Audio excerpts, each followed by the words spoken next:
Welcome to the Actionable ESG Talk series, brought to you by AKFI, the Actionable Knowledge Foundational Institute, the world's first non-profit industry association committed to bridging the gap between ESG, sustainability, and digital transformation. Actionable ESG Talks series bring together the great minds to discuss the current state and the future state of ESG, sustainability, and digital transformation. I should add also, of course, AI. I'm delighted to have to be here with our guest, Lincoln Bleveans.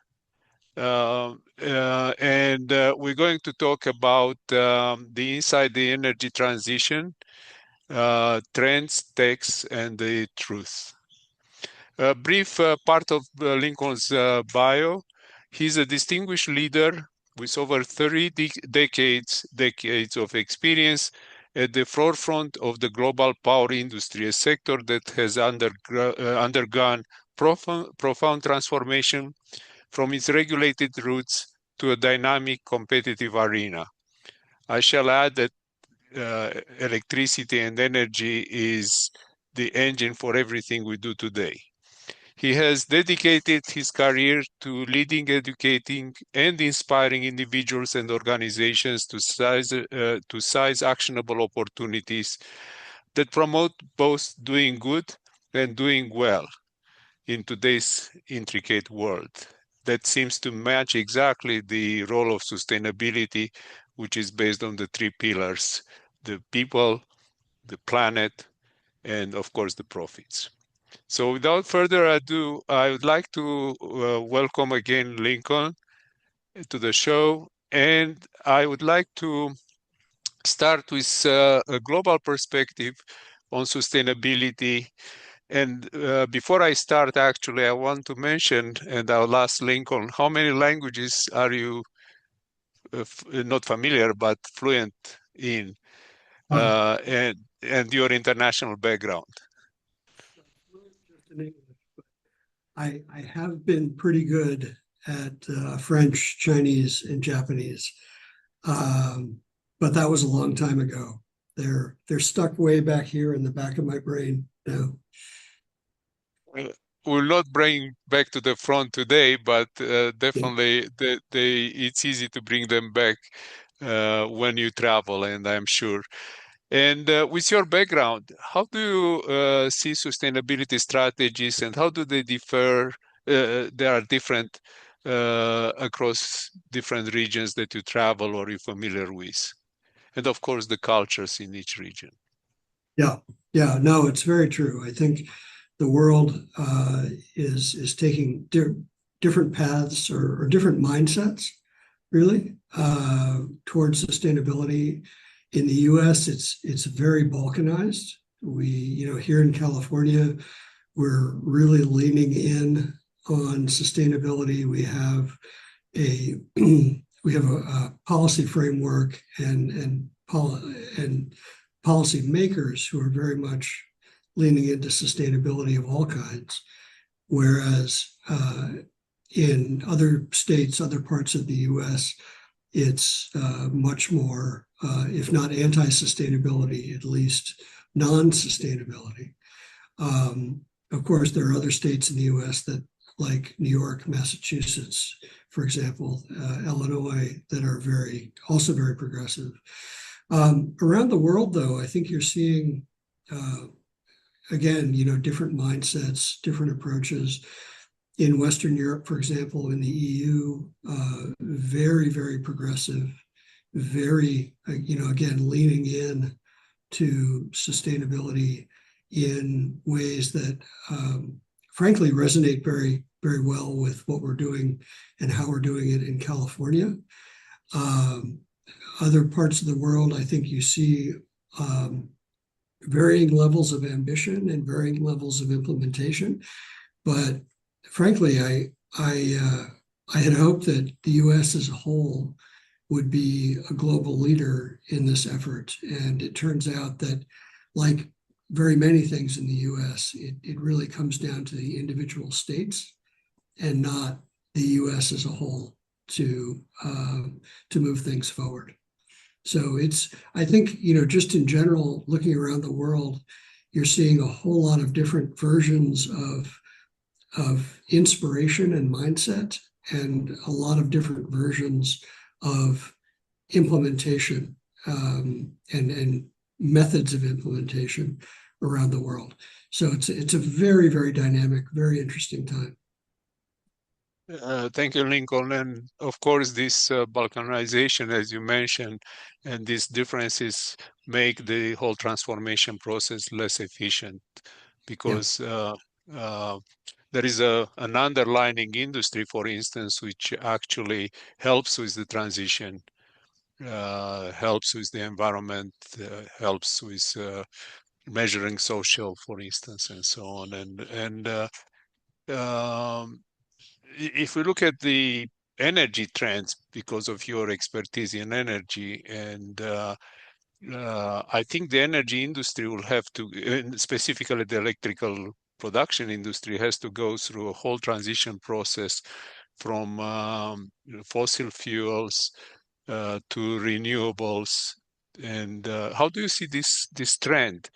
How do you see the transition? Because many times we think it's like either renewable or fossil fuels, but we seem to forget about the fact that the two have to be interconnected and evolving. Yeah, I think the most important thing to start out with is a recognition that this is a truly unprecedented effort. We have never run a power system on 100% renewable energy or anything close. There are days, for example, in the summer where we might hit 100% renewable energy, or days when in wind-dominated systems where there's a lot of wind and we hit it for a day. But day in, day out, month in, month out, year in, year out, we've really never done it. So it's a little bit like the area on the very old maps where the map maker would no one would know what was beyond the horizon, and so they would draw a dragon and say, here be dragons, out beyond the horizon. And that's really where we're headed. We're headed from a renewable perspective and a grid operations perspective into unknown territory. And I think that's a very, very important thing to realize at the start. The other thing that's going on, and I think this is frustrating to a lot of people, is that it's happening relatively slowly. And there are very, very good reasons for that. One is that we have to re-engineer the car as we're driving it. There's no ability to stop the power system for a few years and rebuild everything and then start it up again. We are intensely dependent on it, ever more so with electrification. Again, another unprecedented effort, simultaneous with decarbonization. But we have to keep it going. And what we're looking at are a whole lot of generation assets, be they fossil or renewable or large hydro, nuclear, for example. These assets are amortized over decades.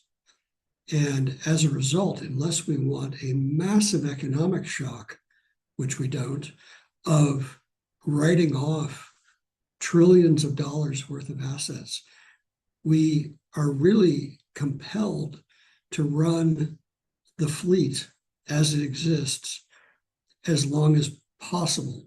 Now, I would make an exception for coal plants, because I think when it comes to coal, the science is very, very clear, and frankly, we can do it better.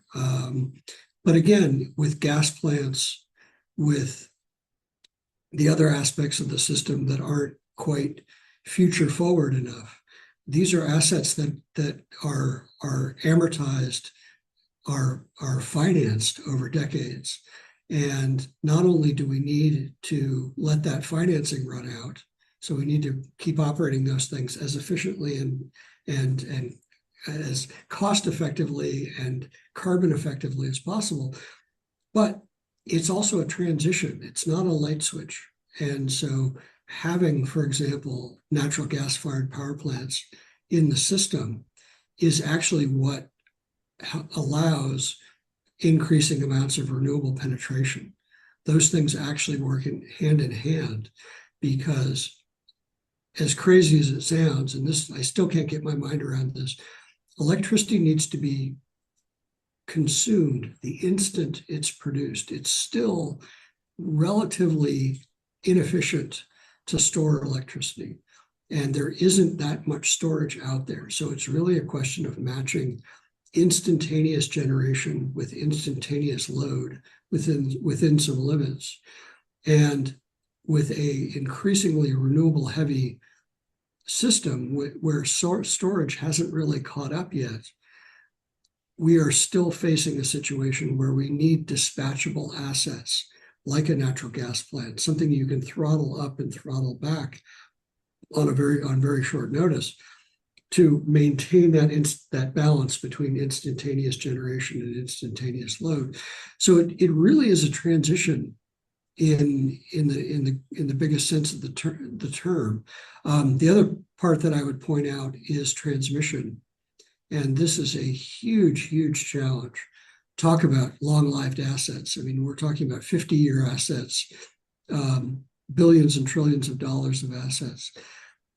Our transmission systems have been engineered and built for the legacy power system. In other words, connecting fossil fueled plants to load, to cities, to factories, to communities.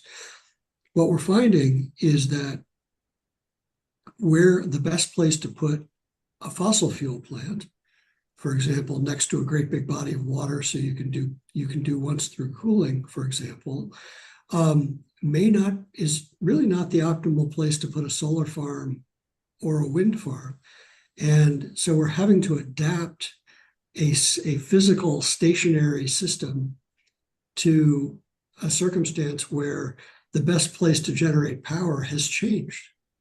And so, we can't just pick up the transmission system and move it to meet that power where it's produced. We need to build that out. We need to adapt the system that we have. So again, very long-lived assets, very long development cycles, very long financing, and thus a transition in the truest sense of the word from our legacy fossil system to a clean energy system. So you brought and thank you for the summary first, but you brought a number of very interesting points as an electronic engineer, as an electrical engineer. The electricity travels near the speed of light through the grid. And I think you raised a very important point in the transition is the new sources of energy, minus maybe if we count the nuclear source. There are variable in the amount of energy they can produce, and the variability depends, and this is an interesting feedback on the climate. So we're trying to fix the climate with a feedback loop through the climate. And of course, winds change, you can have full seasons of low wind or high wind. So it seems to add this complexity to the supply demand that wasn't there before, because we add the climate as another element in the grid. Before that, as you mentioned, a classic fossil fuel power plant will be practically independent of the climate. Yeah, So no, it's a great point. I mean, wind patterns change, cloud patterns change over solar farms. I had not thought about it that way before. You're absolutely right.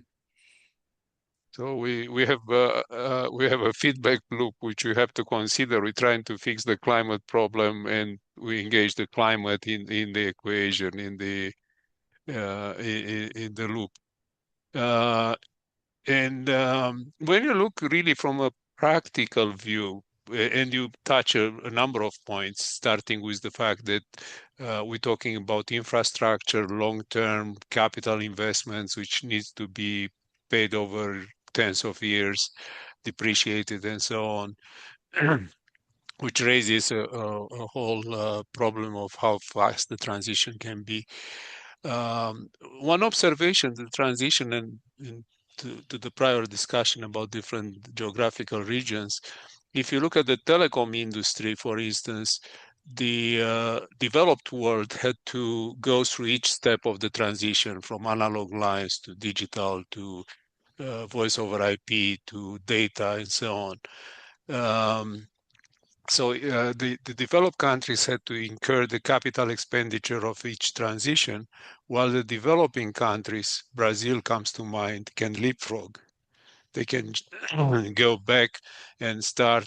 So when you talk about the sustainability, do you see a trend where some countries, as you mentioned already, uh, put more emphasis on building or using their investments in a more sustainable way? And as you mentioned, U.S. has this state by state kind of profile for sustainability. Yeah, I think there's a huge opportunity there, and I think it comes in two basic flavors, so to speak. One is as populations grow, as industrial bases grow, as load grows, the ability to meet that with renewables as a first step rather than in the developed world where we meet it as a second step, displacing fossil assets. I think there's a real opportunity to build a renewable first system in a lot of places. That's on the supply side. On the demand side, I think there's also an opportunity, and I think this is somewhat analogous to the cell phone example, distributed energy. There's an opportunity to be, again, distributed first, whether it be on-site solar, on-site wind, on-site batteries. There's an opportunity, microgrids, there's an opportunity to build the demand side in a way that doesn't rely nearly as much on the larger power grid. And that to me, again, going renewables first on the supply side, going renewables first, distributed first on the demand side, just a tremendous opportunity. I think about one of my favorite countries, Kenya, what they've done with cell phones and mobile payments, really leapfrogging over just decades of interim, what used to be necessary investment.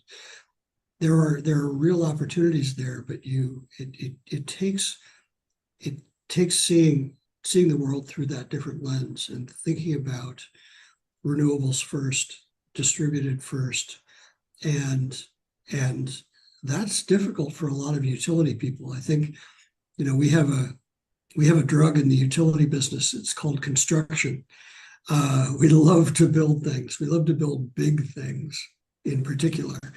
And, I always joke that a politician or an executive, they want to get their picture taken in front of a big power plant or a big solar farm. They don't want to get their picture taken in front of a thermostat. But that's how we have to think about these things now. So I think there's just a tremendous amount opportunity in emerging economies to seize these these new ways of doing things as a first step rather than as a second step. That's just massive. No, thank you. And actually, this process reminds me of the sort of the history of electrical generation, where it was city by city and region by region. It was the national grid came later as a way to making more efficient the load balancing, I would Yeah. think. But we back to a model where consumption is mostly local, right?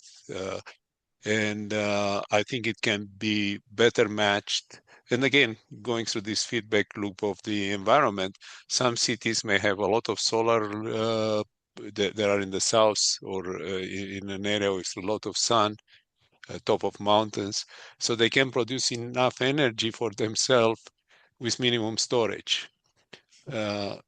Also talking about storage, we didn't raise this question with the previous question, but do you see an evolution in the different storage technologies from hydrogen to batteries? I'm not sure, to reversing the hydros to pump up, the water upstream or up before the dam, right? I see storage as the big story for the next couple of decades, at least, in that we are just scratching the surface of what's possible technically, but also what's possible from an operational standpoint. And I think people will look back on our era and say, and think of, for example, the personal computer era, when Steve Jobs and Steve Wozniak, both had really long hair and big beards, and they were looking at that first Mac prototype, which, with all its possibilities and all of thinking about all the ways they can improve it and expand it. I think we are in the same phase with energy storage. It is about, I don't know, 1980 or so, from an energy storage perspective.